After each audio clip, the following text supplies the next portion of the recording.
Welcome to Private for Public, a deeper look at Maine's delicate and often complicated tradition of public access to private land. Brought to you by the Maine Department of Inland Fisheries and Wildlife.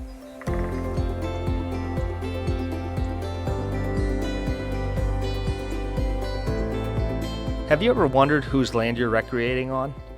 In this episode, I introduce you to Ben Carlisle, the president of one of Maine's forest management companies. Today we're going to discuss the legacy, challenges, and sustainable practices that have shaped a century of stewardship in these majestic woods. Yeah, I'm pleased to be here, Chris. My name is Ben Carlisle. I'm the president of Prentice & Carlisle. We're a forest manager primarily. That's what most people know us for, but we manage about 1 million acres, a little bit over. Most of that's in the state of Maine. And we do management of private woodlots as well, so probably about 100 jobs every year working on smaller land ownership. But most of our work and most of what we're known for is working in the big woods.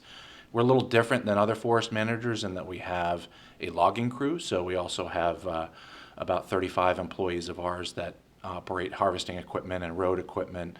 It sets us a little bit apart from other land managers that we have our own surge capacity. So we're well aware of the operations in the forest, and both from a science perspective as well as from an operating perspective. Awesome. And like your place, I've been up to your office. It's a very historical building. Seen some of the secret rooms and passageways in there and stuff. And your business, obviously, you're Ben Carlisle. It's kind of carries the family name, and you guys carry a long tradition here in the state of Maine, and are really have a history in this type of business. Yeah, next year we'll celebrate 100 years. Actually, Wow. It's our century mark in March of next year. So we were founded in 1924 by my great grandfather. And so I'm fourth generation ownership and management of the company. So our history is very important to us. And like you said, you've been to our building. It's an old historic building that was originally part of the lumber baron history of Bangor. And we're proud to be stewards of it. And it's something that I think forest management by its very nature is a long-term it's a long-term asset, requires a respect of the history and a knowledge of the history, and it's something that I think our organization represents. What is the story behind that? How did your great-grandfather start this business? Well, he was, my great-grandfather went to the University of Maine, and he was a forester. And through that, he met up with a businessman that was in the Bangor area and had connections to Massachusetts and the kind of lumber owners and timber owners in Massachusetts. And he hooked up with the businessman. So the Prentice side of Prentice and Carlisle was kind of the money man and brought the connections. And my great-grandfather, the Carlisle side, was the boots on the ground, the forester doing the work. And so with the two of them, they formed a pretty strong partnership. The Prentice side ended up passing away shortly after they formed the company, but so we've kept the name out of respect for our history, and it's really become iconic in the Maine woods, but it's been primarily held by the Carlisle side. Wow. So, yeah, that's very, very cool. So with that being said, you said that the company is a land manager. So who do you manage land for, and do you own land yourself as Prentice and Carlisle? Yeah, we our clients range. There's a lot of different groups of our clients. Number one is old line families. A lot of people that have owned this land since Maine became a state, honestly. We've got deeds back to the 1800s on some of the properties, and some of them still own it today. So a lot of family ownerships that have been in the Maine woods for generations, but also some of the newer owners, the investment organizations, some conservation organizations have also been clients of ours in our forest management division. And then of course our small woodlot division really can be farmers and landowners and anybody that owns 20 acres and that kind of thing. So our client group is really broad, and we have to tailor our business specifically for those for each client. So with that being said, each landowner that you work for has different expectations, I'm sure, when it kind of comes down to it. So what kind of activities, I guess you can't paint it in a broad brush stroke, but what kinds of activities are allowed on your lands that you manage? Yeah, well, of course, there's forest management, the timbering and traditional harvesting and industrial forest use, and we do that both for ourselves, but we also have sort of unspoken agreements with other land managers in the area to cross over and use our land for industrial forest purposes. Second, of course, is and really it does come as a second is recreational use of people, the public, coming in to use our land. From our clients' perspective, they're very happy to have that occur, provided that there's not abuse going on. But those users are very common, and frankly, they've been increasing in the last couple of years. After COVID, we've seen a dramatic increase in use. And of course, that wasn't something when people originally owned the land, they never really considered that aspect of it. They were in it for the timber products, for a shareholder return, and the recreational use was really secondary. And in fact, of course, Maine didn't have a robust road system within the remote woods that permitted that kind of recreation. So it really didn't happen until the river drives ended and the roads started getting, the infrastructure started to get used, and forest products could be transported by truck, and so a dramatic increase in recreational use. Wow, very cool. So, I mean, obviously, we've talked about in the past. I mean, a lot of you said like Prentice and Carlisle deals a lot with the North Maine woods and stuff. And we've met about some issues going on up there last fall. What are some of the issues that you see the user groups and your workers are seeing in those areas that are going out there, and expectations that hunters should have out there that your guys see on the road? Yeah, I think primarily it breaks down to two issues for us. One is safety, and the other is the potential abuse of the rights. And let me focus on safety first, because I think it comes foremost in our mind. Anytime you have the interaction between a person that spends their life and livelihood in the woods and somebody that doesn't and uses it seasonally or even occasionally, you're going to find the interface between recreational users and the industrial users. There's some conflicts that occur naturally, and if those aren't maintained and made aware of, if everyone's not aware of those interactions and the possible conflicts that might arise, you can have some trouble. And on roads in particular, road safety is a huge issue, because oftentimes the logging traffic, the ones that are loaded and very hard to stop and require a large portion of the road, when you have a pickup coming around the corner that's going in excessive speed, sometimes that can create trouble.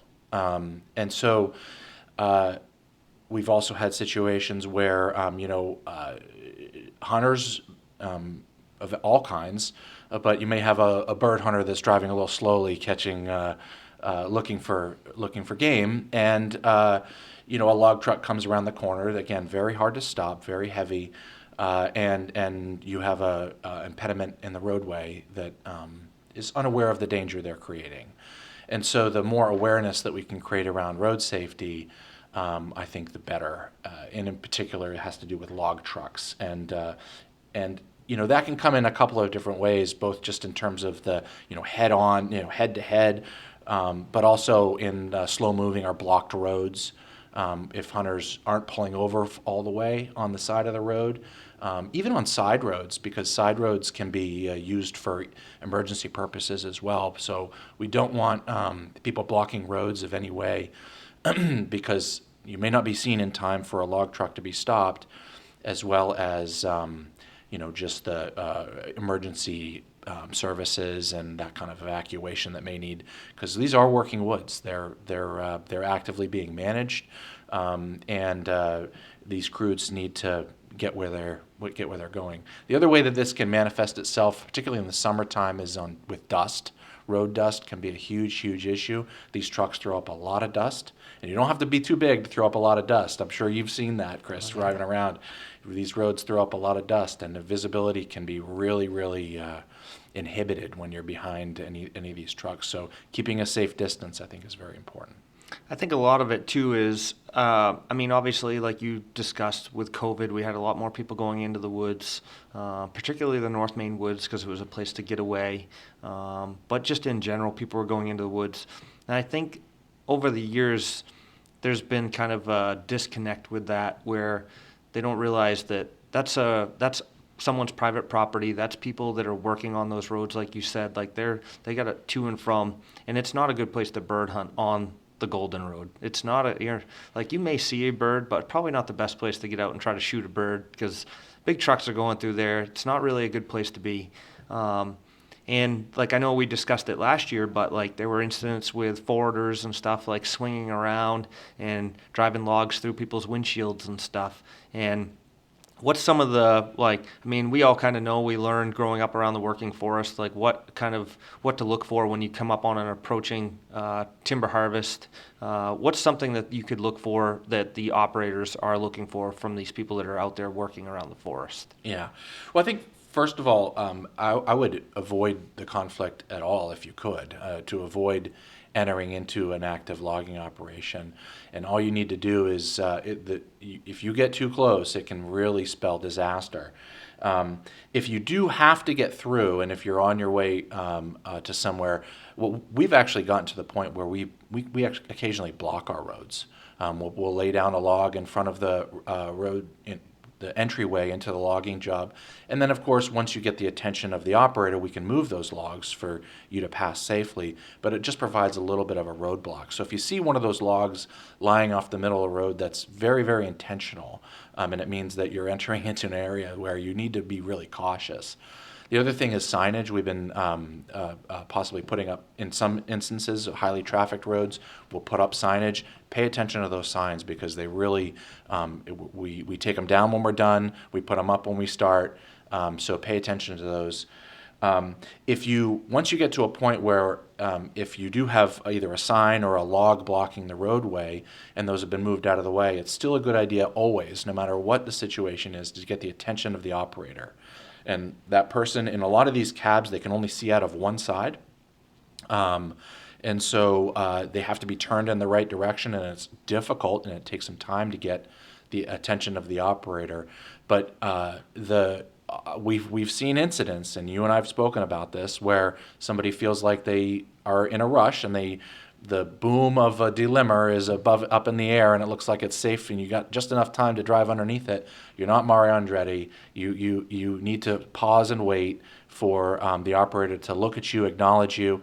And the universal sign for "I have your attention" is when they ground the equipment. That's take the head of the equipment and put it onto the ground. Usually they'll take their hands off the controls. It's good because it's a little bit of a breather for them too.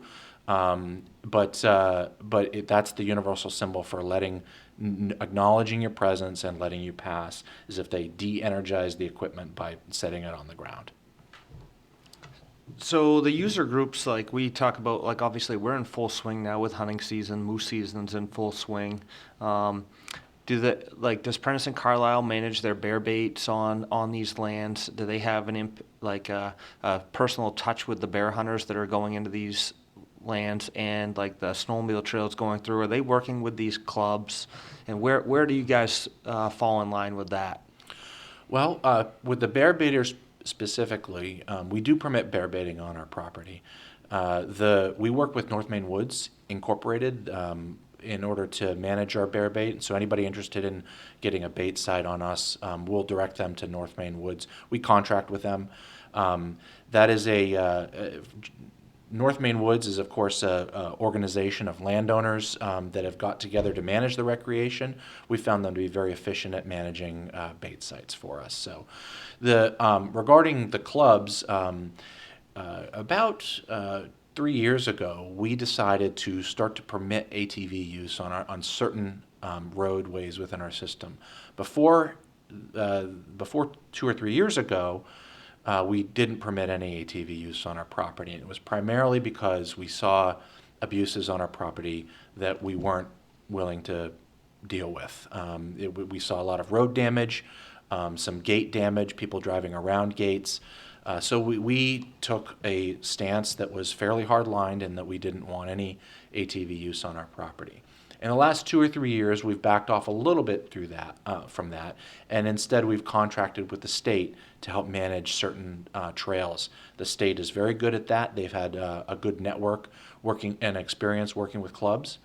And so on certain road designated trails, we've permitted ATV use. I would say that experience has been mixed, but primarily good. And we're willing to keep doing that as long as we don't see those kinds of abuses. And again, the state is very good about making sure that these clubs are accountable and responsible, using the land responsibly. And I would assume snowmobiles are the same way. You're probably more working with the local clubs on those snowmobile trails where there's a little bit less impact on the landscape with snowmobiles. Yeah, we've contracted with the state, but we've been less concerned about snowmobiles only because of the lack of, like you said, the lack of impact on the surface.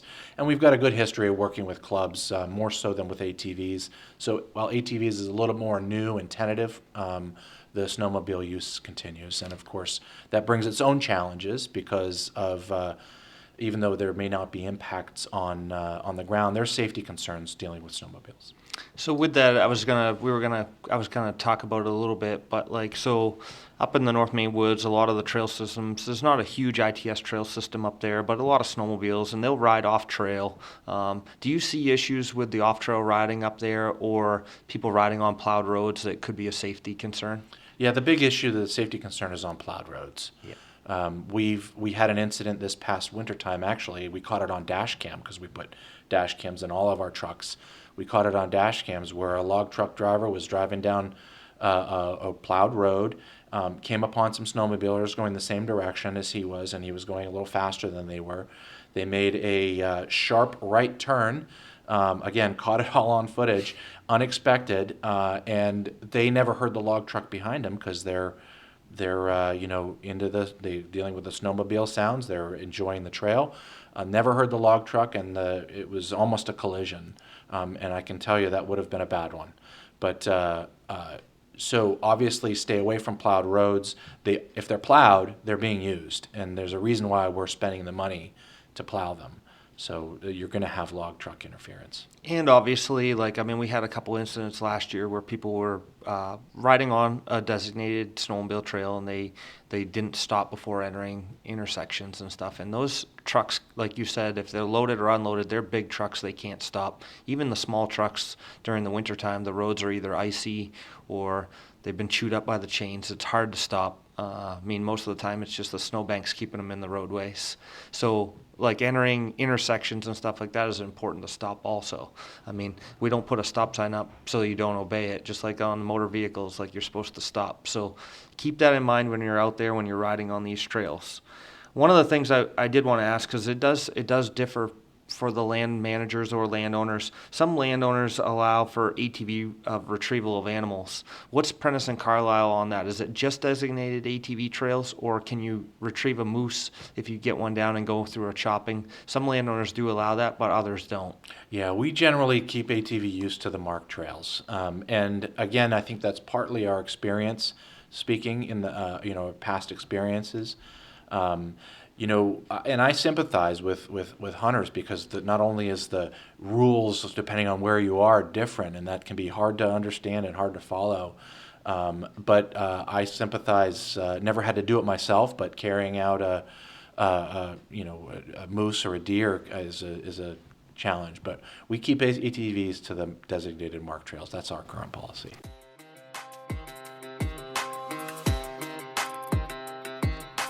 This is the Talking Trash segment where we're going to talk about illegal dumping as one of the leading causes of private land being shut down for public access. On this episode of Talking Trash, let's talk snowmobiles on plowed roads and around logging operations. This may not be the typical trash that was dumped on the landscape, but it still has a major impact on access to private land in Maine. The issue with snowmobiles on the plowed logging roads is just unsafe. Think about a plowed logging road with logging activity as the local bowling alley with the kids' bumpers up. If you're riding a snowmobile and meet a log truck, you may not be able to get out of the way. Large forest product companies are gracious enough to allow thousands of miles of trails on their property. These are working forests, and logging is a business. These large landowners don't have to allow recreational trails, but in most cases work with the local clubs on reroutes as they understand the importance of the trails. Please do not ride logging roads that are closed to snowmobiles. If the trail does go by a local logging operation, please use courtesy and have respect for the logging crew. Wait until you are signaled by the machine operator to pass and never just assume that they see you. Stay on a marked trail. If a trail is closed due to logging and is posted as such, do not think that you can sneak through or assume because it is a weekend they are not working. Respect the landowner and you will have continued access for the future.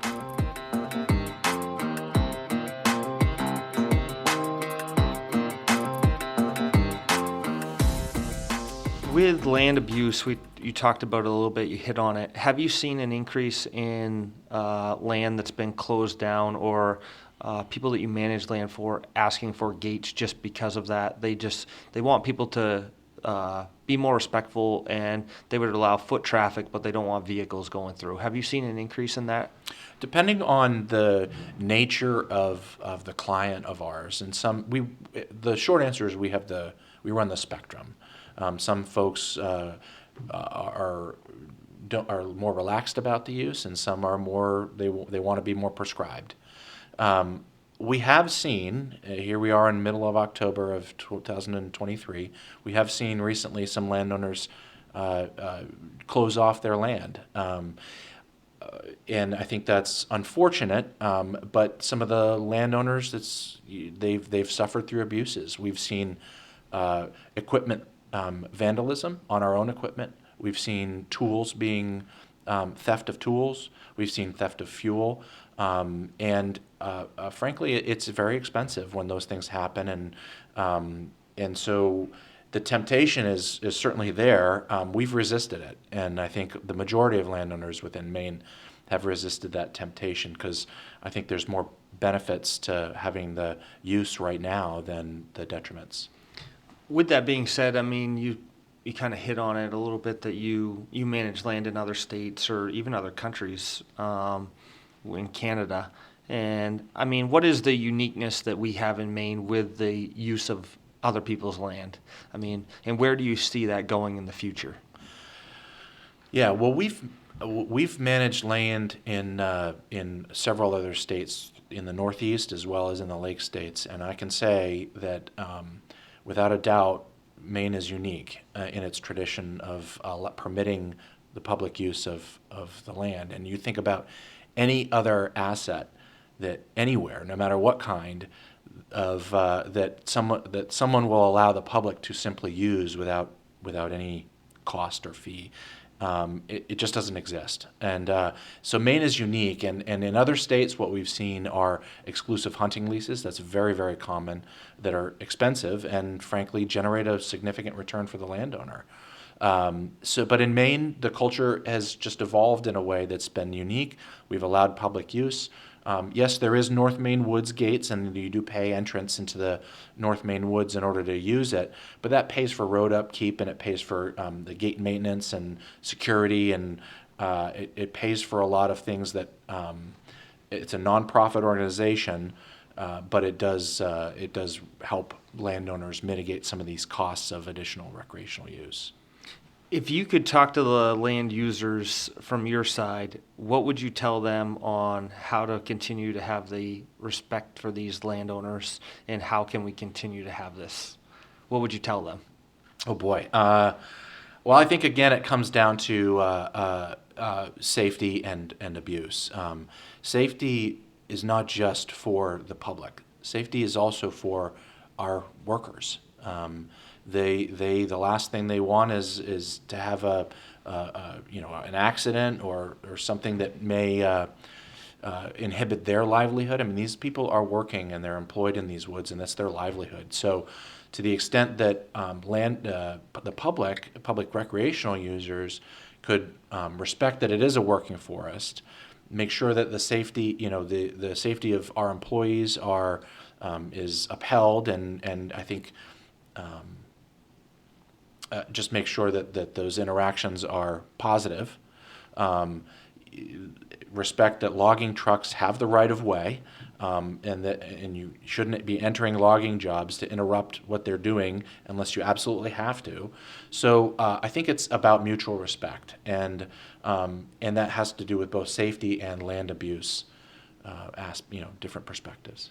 And one of the things, like I always tell people, I go, no one ever remembers the good interactions. They always remember the bad ones. Mm-hmm. And I always tell that to everybody. I'm like, hey, listen, like treat the land as if it's your own. We have a mutual respect for the landowners, and it's not a right to go in there. It's these people giving you access to their own property. And I think you hit the nail on the head. Where what other type of entity would you be able to have that for free? I mean, the state owns the game and the fish, but the land is owned by somebody else, and there's not many places that I can think of that that's allowed. We talk about hunting, we talk about recreational vehicles, but what types of issues do you see with fishermen in the North Main woods or anything up there? Yeah, one thing we've noticed, and it's been on the increase, honestly, is we've seen people stopping either on the approach of a bridge or stopping actually on a bridge in order to drop a line in. And I get it; it's a great place to do that. You get good visibility from above, and there's all kinds of things why anyone would want to do that.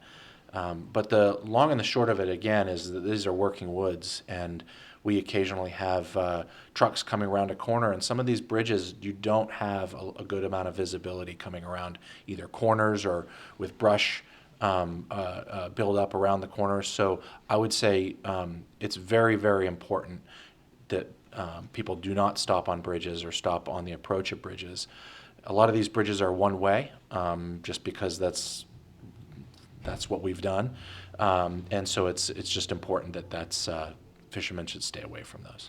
And I'm sure you see it. I mean, it's not only the fishermen, it's the hikers or the foragers and stuff. They're out. Those are good spots where the fiddleheads are or anything Yeah. like that, and people park there. So parking on these working logging roads is really a bad idea. Yeah, pull over as far as possible.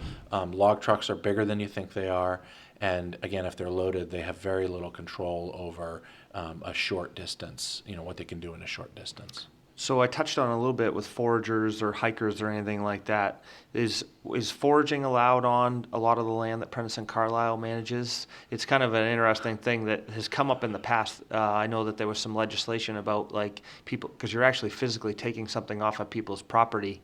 I mean, you must see fiddleheaders and people out picking stuff.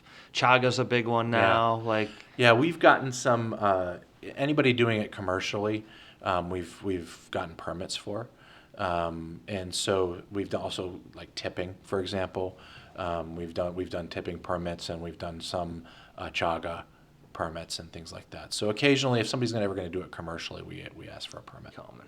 It is interesting to think about like the different uses of a working forest when Yeah. you kind of really lay it out. It's not, and that's kind of where like our outdoor partners program is starting to grow. We're getting a bunch of merchandise and stuff ready to push it out there so that we can start getting it from all user groups. Yeah. So we have like new socks that are going to come out from -33 that have the Outdoor Partners logo on it, because I want to get into the hiking crowd. I want people to realize that access isn't just hunters, fishermen, snowmobilers, ATVs. Yeah. This is everybody. And the other thing is too, I kind of just thought of this, but with the moose hunt going on, the 4A hunt, and everybody up in there, what would you tell these people? And by no means am I a forester, but not only around the working forest, but people taking wood and anything like that. What does Prentice and Carlisle expect out of people doing that? Yeah, well, that's been one problem of ours. People seeing some downed wood and assuming that it's a waste product. It sometimes is, but a lot of times it's not. It's there for markets to change or for transportation to come pick it up. So we have seen some abuses where people will just assume it's firewood that they can take, and it isn't. It occasionally we'll get a phone call, somebody say, "Hey, are you done on this job?" Or, "Hey, can I come get this?" And it's mixed depending on where it is and what state of the job is in. But in general, taking firewood off of other people's land is theft, and so we've tried to discourage that. We talk about it a lot in the landowner relations side, littering obviously being one of the biggest abuses of people's property, but what do you see for abuses on the property that really is kind of the straw that broke the camel's back when you guys see stuff? Yeah, I think it has to do. We've already talked about this, but vandalism, and I think vandalism can come in the form of damage to equipment and theft. We've also seen some joyrides, and that can be. I would tell you right now that would break this camel's back. Yeah, I mean, definitely. Like we see it. I mean, I just saw it this week that there's some land that was getting closed down due to the abuse of people doing donuts in a field on this landowner's property, and it is too bad to see that. And obviously, like we said a little bit earlier, like it's not the good interactions you remember; it's the bad ones. Yeah, and I think those really stick in our minds. And again, right now we're happy to share our forest, and we're proud to maintain that tradition.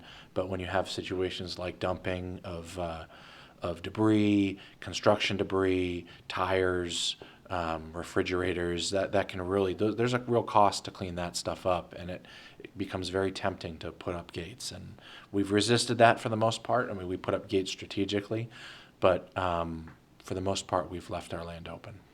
Are a lot of the gates, are they seasonal gates, or are they different than that? Most of the gates are seasonal. We'll shut down a road in order to prevent a significant amount of rutting and those kinds of things during our mud seasons. So most of them are seasonal. It's definitely interesting. I know that we've talked about some of the stories that your crews see on the roads and stuff, and it's very, very interesting and kind of like eye-opening, I guess would be the best way to put it. But what else would you like to add to this for people to know, or anything about the company that you would like to know? Well, I think the most important takeaway, if I am speaking to the recreational users, happens to do with the fact that this is a working forest. That you may come across what you view to be a pristine area, but I guarantee you it's been touched. We come across old foundations and old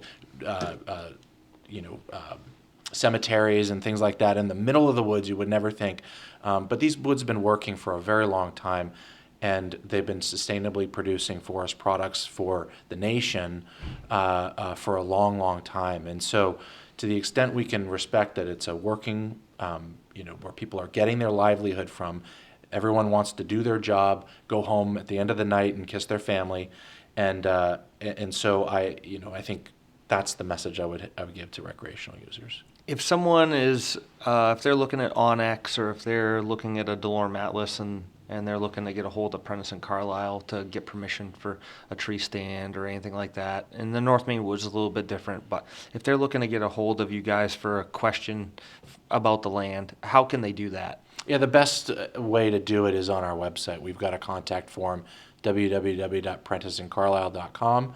And we've got a contact form that gets actively monitored, and of course you can also call our main office to be connected with the right person.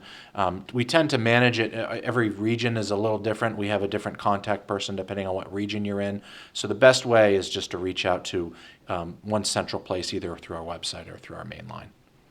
Well, on behalf of the people of the state of Maine and all recreational users, I want to thank you, Ben, for coming in today. It's been a pleasure, and kind of showcasing Prentice and Carlisle and how you guys continue to allow access on the land that you manage. We really appreciate it. We wouldn't be here doing the job that we do today if we didn't have the land and people that manage it in the state of Maine. So I want to thank you on behalf of all those users and the Maine Warden Service. Yeah, we're proud. We're proud to be able to share our beautiful state with everybody else.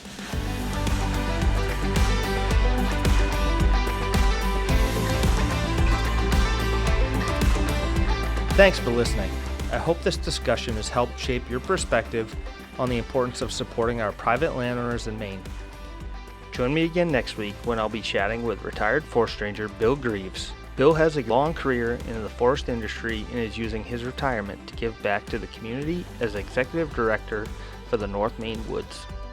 In the meantime, do your part to help protect Maine's tradition of access to private land by being a responsible land user and showing your appreciation and support for Maine's private landowners.